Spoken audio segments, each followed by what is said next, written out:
watching you for a while now, and you have a sincere, like, I don't want to say the word hate, but you hate gangbangers and I rappers hate and I hate I gangs. know you do. You have your shirt be like, I hate gangbangers everywhere. So funny. I wonder, do you have that same hate for scammers? Uh yeah. And why is that? Why? Well Because scammers, no. they're not doing no harm. Well, let's say this. I don't. I have to be honest, I don't. And I've been scammed before. Uh I've been a scammer, but not in today's sense of scamming. I used to fuck with counterfeit money. Mm. Uh and so I was good at counterfeit money. So yeah, I could go anywhere.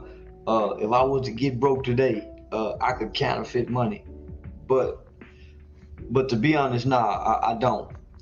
And that's kind of I wouldn't say hypocritical. Because uh, scammers aren't out recruiting.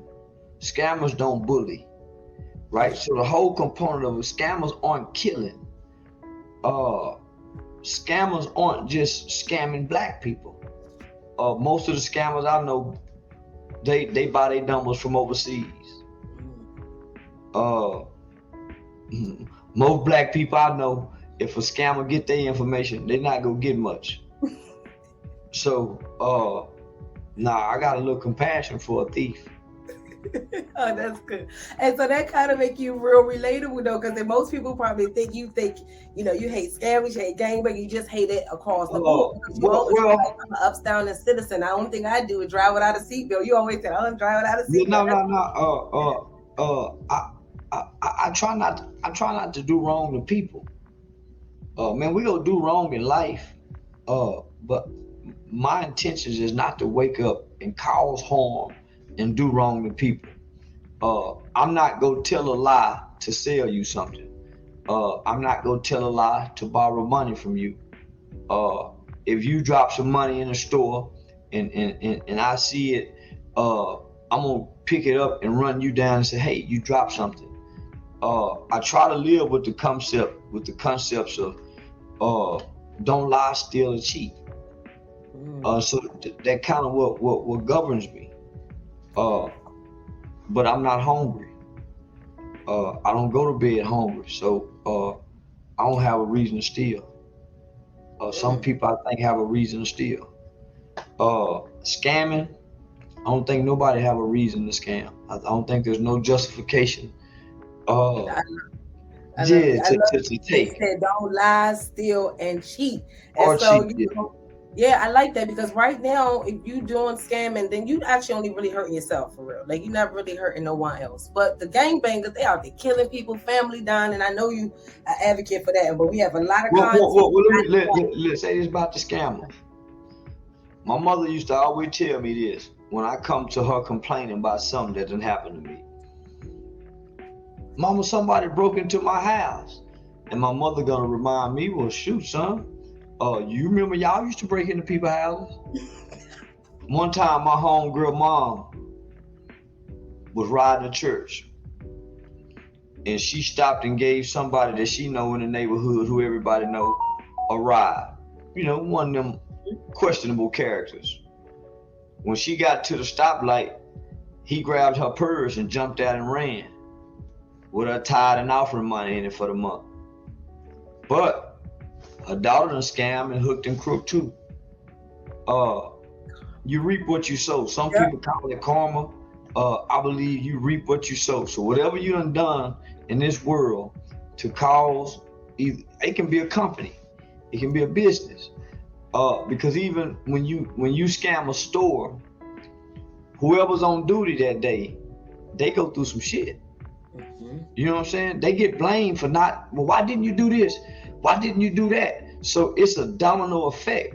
And for the most part, most people just scamming for material possessions. They're not scamming to get out of poverty.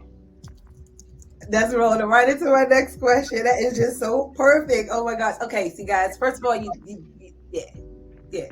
Don't even be scamming, but you don't be scamming for Gucci bags. I hate that. Yeah. So right now, we're kind of coming out of the pandemic a little bit, and there's so much going on. You see the scamming for the PPP, Yeah. You hear about now the credit card, credit repair scams. Well, that's been going on the credit repair scam been going on for 20 years. Yeah. And I don't know nobody who done got their credit repaired and really benefit from it. So you All these people with the credit restoration pay me $350 to get in and give me $89 each month. I don't know nobody that has worked for. Yeah, so no, man. If collectively we're talking about something, then 9 times out of 10 it's burn up, it's burn out, and it's no longer relevant. Block is hot. If collectively all across America we all talking about this, we talking about that, it's burn out, it's burn up, and it's almost irrelevant. Same like with the PPP loans. About time but I'm not gonna say poor people. By the time the lower socioeconomic status of people, right? By the time they start figuring out, well, man, we can get $10,000 if we just fill out this. All the major corporations has already maximized. I remember Ruth Chris, man, they got so much money back in PPP loan and SBA loan, they felt guilty and had to give it back. I remember that. Well-to-do people was getting hundreds of thousands, if not millions of dollars. Here come the poor people coming. And I hate to say poor people. I'm going to say the poor-minded people. Perfect. The poor, because poor isn't a permanent state. That's not a permanent state. That's a current situation in a condition that with certain knowledge, some education, and some direction, you can make it out of, right? In America, poverty is not a death sentence in America. So by the time we have access to these PPP loans, most people who could legitimately get it, we had learned so late, the scammers had already took off with it. By the time the folks who really supposed to get this money, who legitimately need it, because most of the scammers, they got their ear to this kind of stuff. Anytime there's tragedy, whether there's a hurricane, tornado, disaster, people come to scam, the insurance company come to scam. So scammers are always at the door of tragedy, right? This is where they win the most. So by the time the real small business guy, the real mom and pop store, the barber, even the stripper, she could have got it.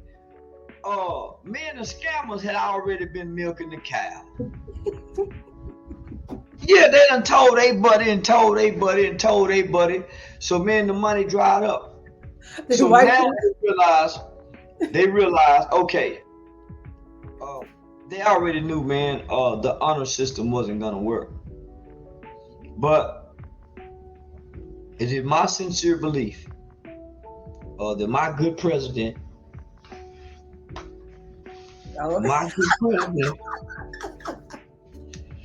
good motherfucking president, they said, listen, our economy is about to tank because we done shut our motherfucking country down for this pandemic.